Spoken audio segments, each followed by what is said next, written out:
Mang Acil Gentra Suara dina acara Dongeng Sunda.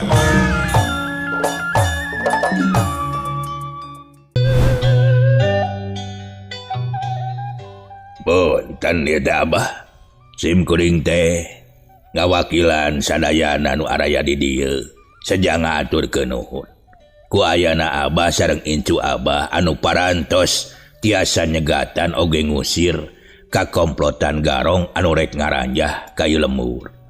Malihan mah dugikeun ka incu Abah teh tatuparna ku akibat patelak sareng jejadu garong.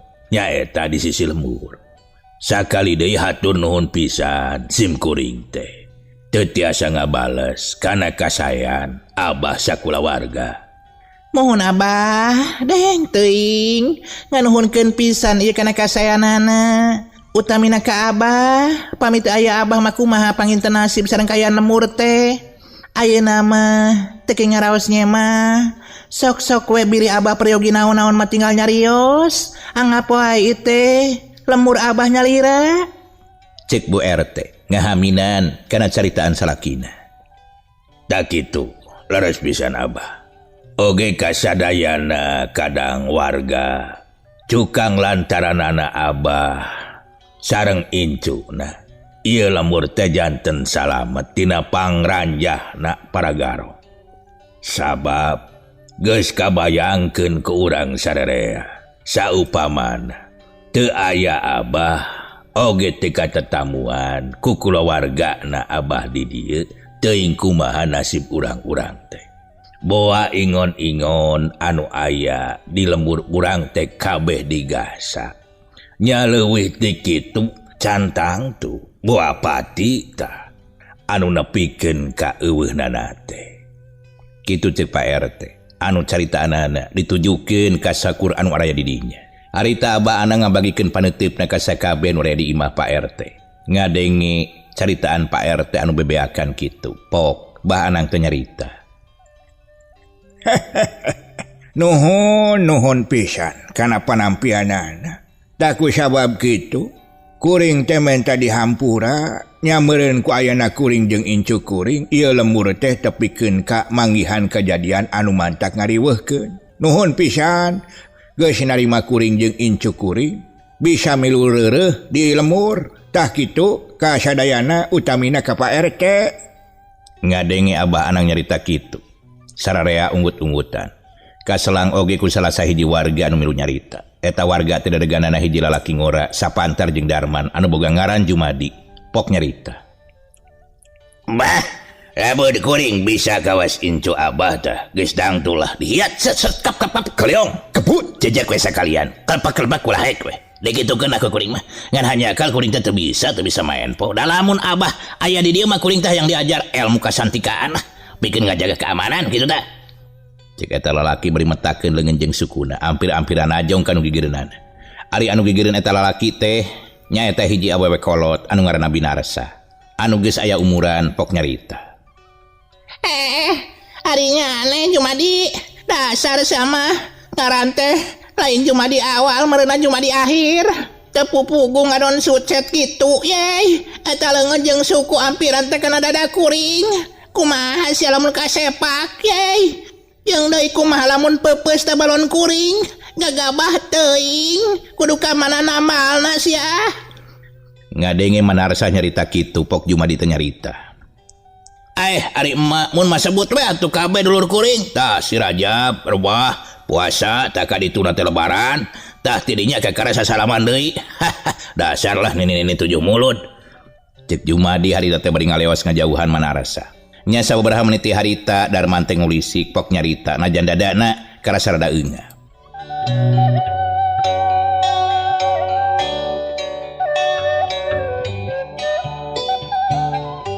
Abah, kumaha si jajadu garong teh geus diparagatkeun nyawana atawa acan. Teu nyangka eta wawasan jelema teh mibanda kana ilmu kanuragan anu bener-bener rohaka. Lain bantrak-bantrakeun tapi kuring moal mundur bah rek disusul ka tempatna lamun seug kuring geus pulih deui mah. Kitu cenah cek Darman. Nya sanggeus ngadenge kitu Abah Anang teh kolese dengan diketan gak pada leungeun Darman. Samemeh Abah Anang nyarita pok Oci teh miheulaan cumarita. Kang Darman, alhamdulillah tuh sadar Kang. Iya Oci, adik akang. Sing kuatnya Kangnya sing damang. Lalampahan urang teh masih panjang. Nyai, adik akang ulah melang jeung hariwang. Da akang mah teu naon-naon. Ngan dada rada eungap saeutik kitu ye. Abdi percayalah ka Kang Darman mah. Moal eleh kitu-kitu bae. Lamun teu dicurangan mah, geus pasti akang teh bakal meunang. Abdi percaya kana kabisa akang. Abdi geus yakin lah kumaha ketak jeung gobosna akang. Cek Idon harita teh ngahaminan caritaan Oci.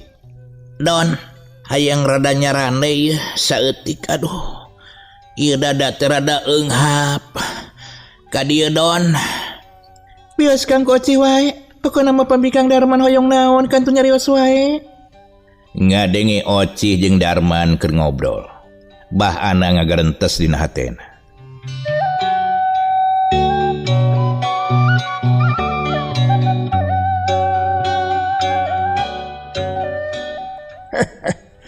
Wah, aing teh nempo incu aing anu sakitu saling mikanyaahna. Lamun segsiwikan tak apaleun kalintang bunga heunana. Aing anu kakaran nempo kieu kana kabela adik jeung lanceukna anu sakitu saling mikanyaahna. Iwin asih anjeun di marana atuh kumaha nasib anjeun teh ayeuna? Ya Allah, mugi-mugi nang tayungan ke anak-anak kuring. Oge dipaparin kasehatan tur kasalamatan. Kitu cek Abah Anang, rada ngahuleng sakedapan. Sumohun Cep, bili peryogi naon-naon mah sok nyarios we lah ka Pangarang gitu. Ka bapa gitu maksud teh. Supados nya saalit-aliteun tiasa ngabantos kanggo ngadamangkeun tatu anu karaos kun Cep. Kitu cenah cek Pak RT. Nya sanggeus kitu mah Abah Anang teh melong ka Darman anu keur ngalempre. Ramu leungeun Bah Anang teh geus mukakeun deui aliran darahna Darman. Teu dilapok nyarita ka Idon. Don, belah dia diukna euy. Cacap nyarita kitu Idon ngageserkeun diukna. Harita geus aya sagigireun Abah Anang pok nyarita.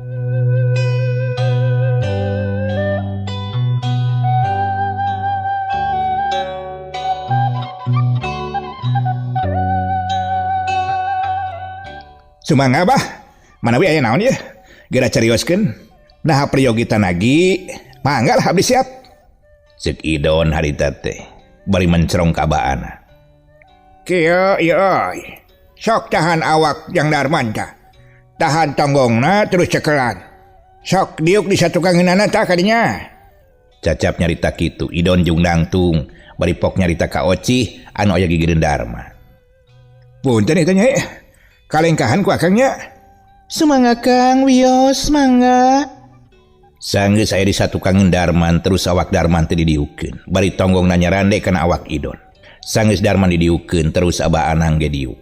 Nyang hareupan ka awak Darman anu disarandekeun ka Idon. Leungeun Idon nyekelan ka Darman. Terus Abah Anang teh musirkeun kakuatanana anu dipimaksud are kaluarkeun geutik kotorna anu aya dina awak Darman akibat patelak jeung gaper. Sabot Abah Anang ngalakukeun kitu. Sakabeh anu aya di dinya musir panenjona kana naon anu keur dijalankeun ku Abah Anang. Teu lila kadenge narik napas panjang sabaraha kali. Sanggeus kitu dampalingeun Abah Anang teh ditapelkeun kana awakna Darman. Pas dampalingeun ditapelkeun kana awak Darman. Wush, wer. Karasa harita teh aya hawa tiis. Ngaraksu kana awak Darman. Nyaliara ka sakabeh urat-urat anu aya dina awakna.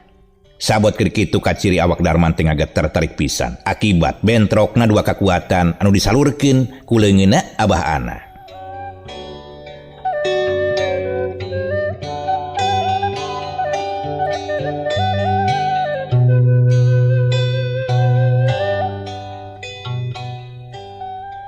Sababaraha menit ti harita kadenge Darman teh batuk bari jeung ngaluarkeun getih lamaran. Aduh. Panas Abah. Oh, panas aduh. Orolo ngaluarkeun getih lamaran anu kasurungkeun ku kakuatan Abah Anang anu tadi dilakukeun. Nempok itu Abah Anang tepok nyarita ka Idon. Yang Idon, Geus. Sok saranekeun deui ka dinya. Keun sinareureun heula, engke ogenan, saeutik bakal pulih tah tanagana. Alah, kumaha ieu Abah? Geuning Kang Darman teh kalah ngalempreh yeuh. Bangun anu leuseuh pisan. Keun. Eta akibat dadana tos kakuras. Sabab lamun teu diutahkeun, bisi ngabeku dina jantungna. Terus nutupan tah kana jantung. Akibatna bakal ngabalukarkeun pati ka dituna teh. Maot pingaraneunana. Kasadayana anu sami rawuh di dieu, urang munajat ka Gusti anu Maha Suci, mugi ya anu kaalaman di lemur urang teh ulah aya kajadian deui. Masing repeh rapi, masing tiis ceuli herang mata. Ulah kurang sandang, ulah kurang pangan. Ngeunah nyandang, ngeunah nyanding. Amin ya robbal alamin. Kitu cik Abah anak. Ditempas ku sararea anu ngahaminan nyebut amin manirae. Nya sanggeus kitu mah sararea teh terus uplek ngobrol ngaler ngidul nyaritakeun sagala kejadian anu kaalaman di eta lemur. Dihaminan ku warga anu masih kene ngariung di dinya. Lain ku teu boga pagawean, masing-masing pada penasaran. Hayang silaturahmi, oge hayang apal kana lalakonna. Semah anu aya di Pak RT.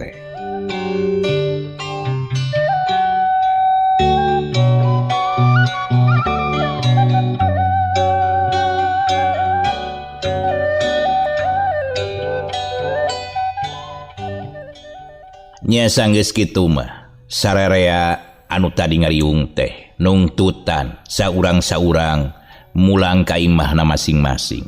Sabab aya nu can ngarit, aya nu can ngalasuluh, oge kaperluan sejenna can kapigawe dina poe eta. Nya beuki dilama beuki carang jalma teh anu aya di Pak RT. Tungtungna mah kari Pak RT we sakula warga. Ditambah di ku Abah Anang sabatur-batur. Pok Pak RT teh nyarita kanu jadi pamajikanana. Ibuna, cing atuh pangadamelkeun cai kopi tak keur Abah. Terus tabako molena bawa ka dieu. Urang di payun geura Abah ngadaweungna lah. Bari nungguan si Ujang lilir. Sameme Bu RT nangtung pok Ocih teh nyarita. Bios ku abdi ibu, sok we bili bade ka jamban mah. Hawatos ti tadi teu liren didamel ibu mah. Ih, wios atuh geuliskeun ku ibu, sok-sok we nyai malaleson ka dinya. Ocih keukeuh, hayang ngabulaan bantu-bantu ka Bu RT. Ngadenge Ocih nyarita kitu, kebat Bu RT teh langsung kacait memeres pagawean sakumaha mistina.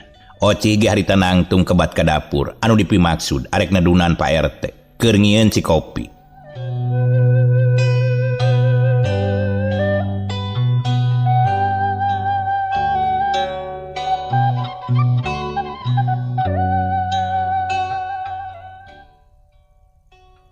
Teu sabaraha lila Ocih teh geus kaluar deui bari mawaci kopi 3 gelas.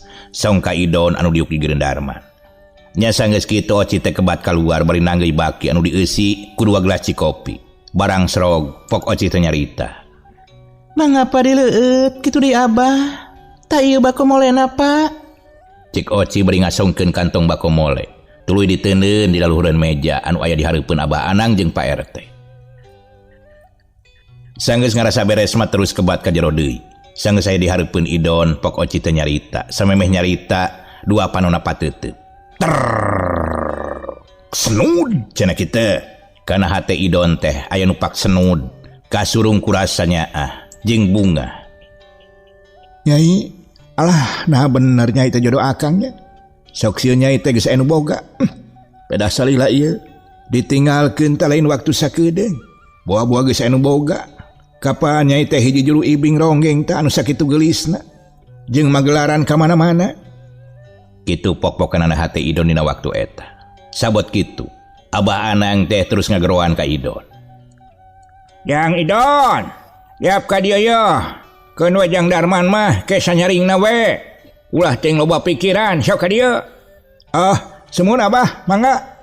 Cek Idon harita teh kebat ngalengka sukuna, maksudna mah arek nepungan Abah Anang kaluar. Barang serog tepok Bah Anang nyarita ka Idon. Ya, ini teh Jang Idon. Abah mah hayang nyaho kana lalampahan saterusna. Sugan jeung sugan jang Idon teh apa? Ngadenge pananya Abah Anang kitu, Idon teu waka-waka ngajawab bisi salah. Lamun bebeja kieu bisi jadi kitu. Trilapok nyarita. Nya sakaterang abdi mah bah. Waktu senuju di leuweung cadas ngampar Kang Darman teh bade teras ka jebulan. Namung diemut deui awon kasebatna pamit teu masihan wartos ka Jajawai ngeunaan palastrana Demang Ahdi. Sareng mah aya teh tah anu janten Ibu Rama kukutna Neng Ocih kitu. Margina mah bilih ngaraos dedeuepeun ku sadayana warga Jajawai sareng sadayana yaga. Margi eta Demang Ahdi teh salaku kokolot tah. Di lemurna teh oge salaku lulugu lingkung seni kitu tah bah. Oh kitu. Perkara eta mah sakuduna. Sabab lamun eueuh beja ka urang Jajawai bisi kalah ka engke teh ditareangan. Jeung deui komo anu ngaran Demang Ahdi teh hiji lulugu atawa kokolot dina seni. Bener, kudu eta mah. Kitu pok-pokanan Abah Anang ka Idon. Ari Idon harita teh unggut-unggutan ngadenge Abah Anang nyarita kitu teh. Tananing satuju kana naon anu diucapkeun ku Abah Anang. Sumuhun, kitu pisan Abah. Kek pamitos beres di Jajawai, namanya bade ka jebulan maksudna teh. Bade ka bumi Abah. Kitu tah rencana Kang Darman teh Abah. Heeh. Alus.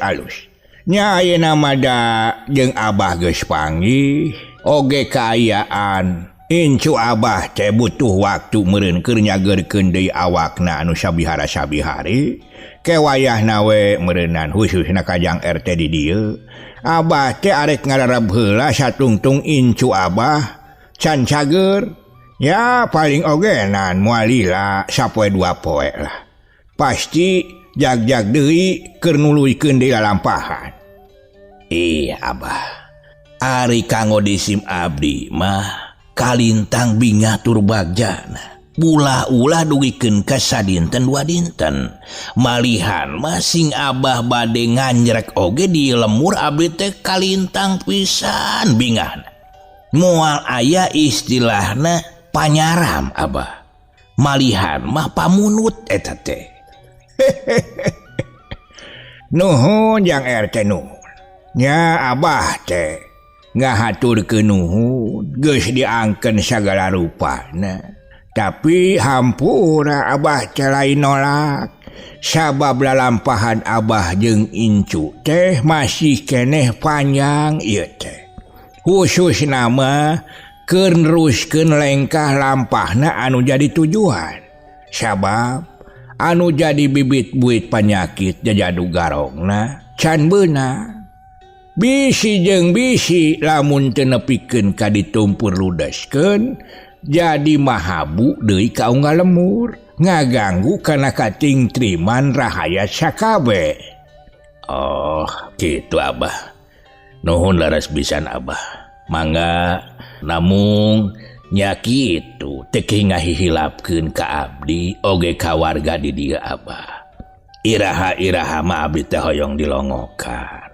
Oge pamudah-mudahan sakumaha niat Abah teh sing tinekanan. Laras pisan eta jajadu garong teh kedah katumpes supaya teu ngajantenkeun hangham oge hariwang ka warga-warga nu aya di lemur. Kitu tah Abah. Kitu cek Pak RT.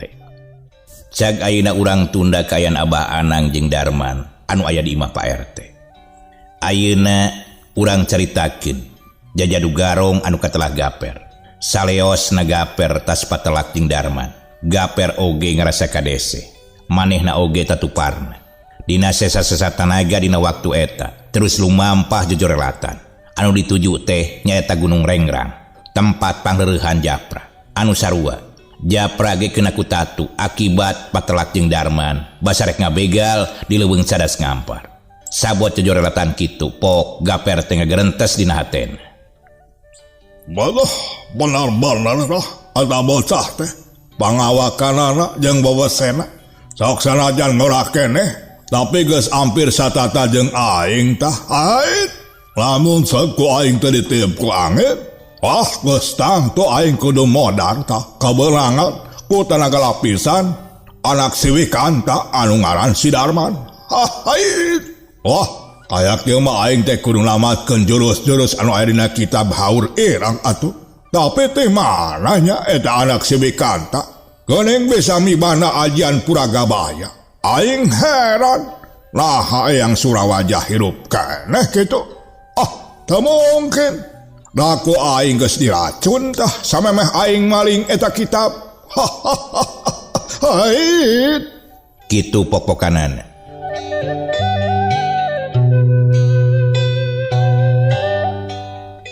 Sabot Gaper jojorelatan, wanci teges kaganti ku beurang harita. Baraba cahya sumirat, nyangan buana panca tengah.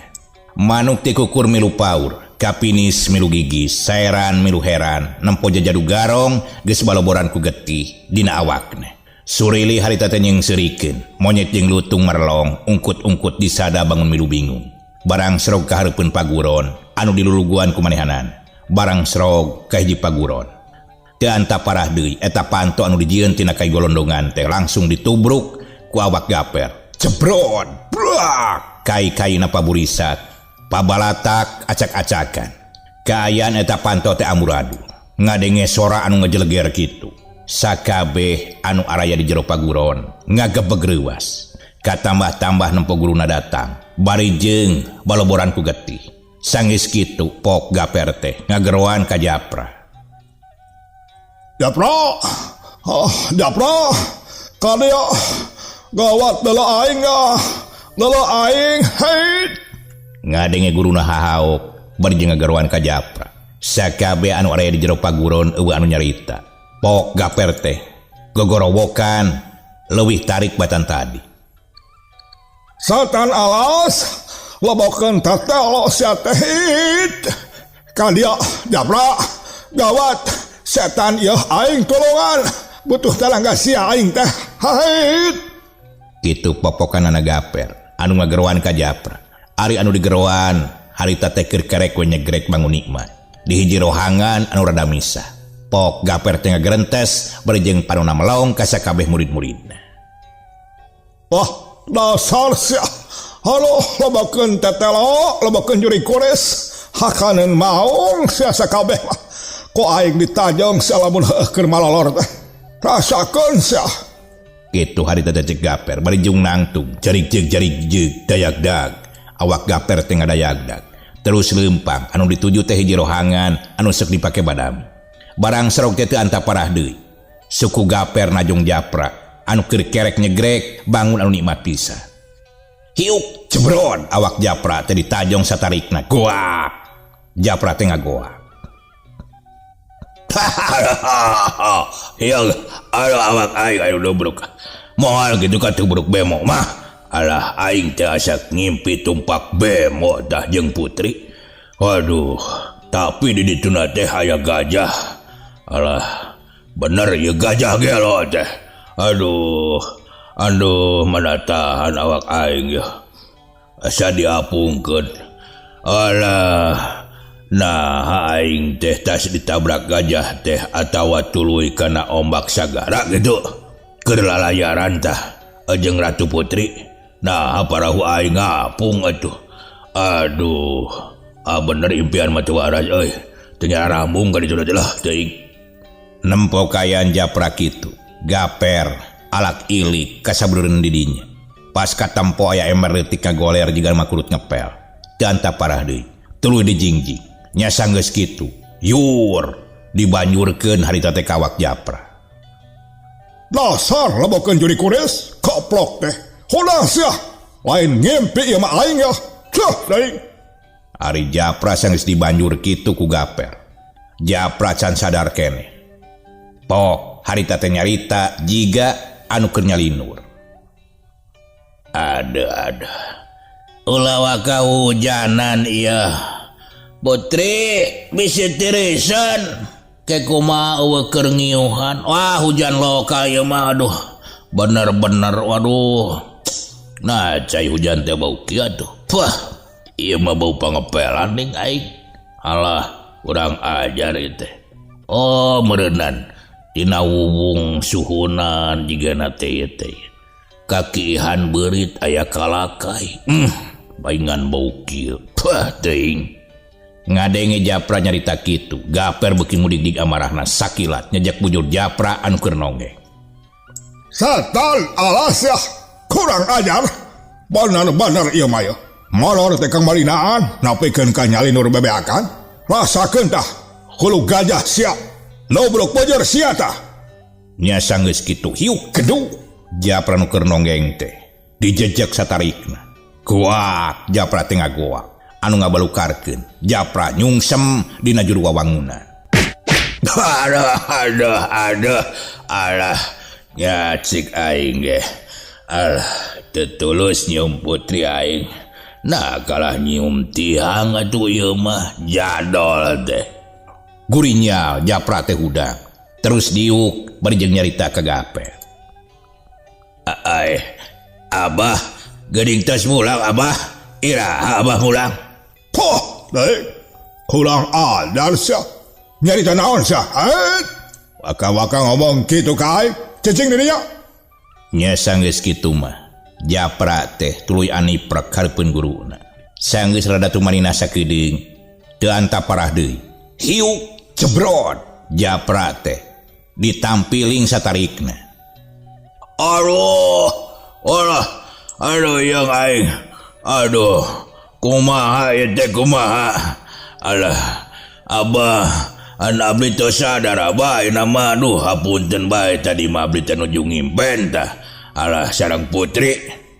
Putri kurang ajar sia. Mulid gelo. Dasar teuing teu uyahan sia sarua jeung guruna. Aing kita nguruna mah. Hai. Urang-urang kieu molor. Batur mah geus kamarana sia.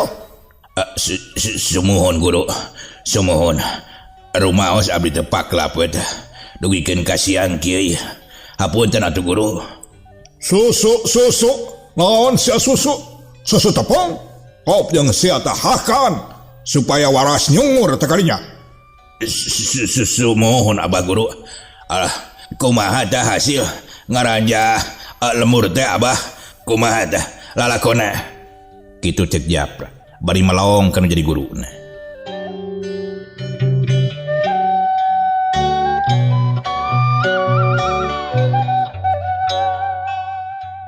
Naon sia? Boga jeung nanya hasil, nanya caritana kakehedan sata. Anu bogoh mah aing teh ampir-ampiran palastra sia. Hait.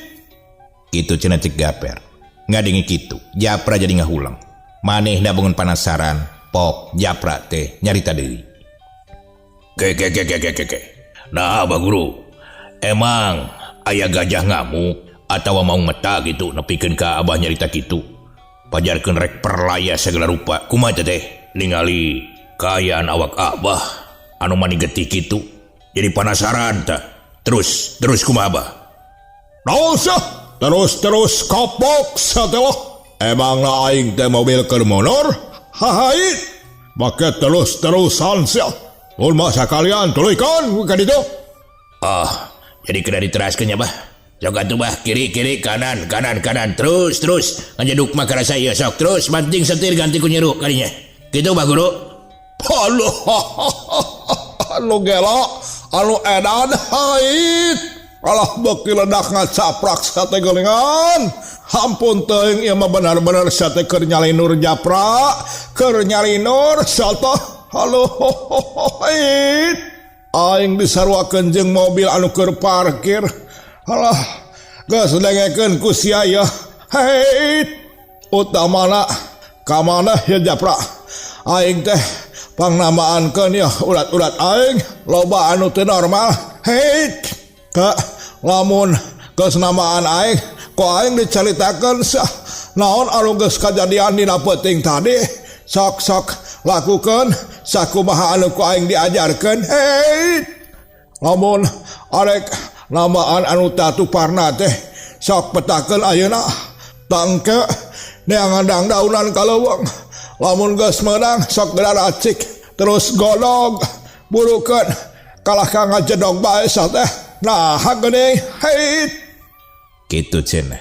Panitah Gaper ka Japra. Ngadenge guruna nyarita kitu pok Japra teh nyarita.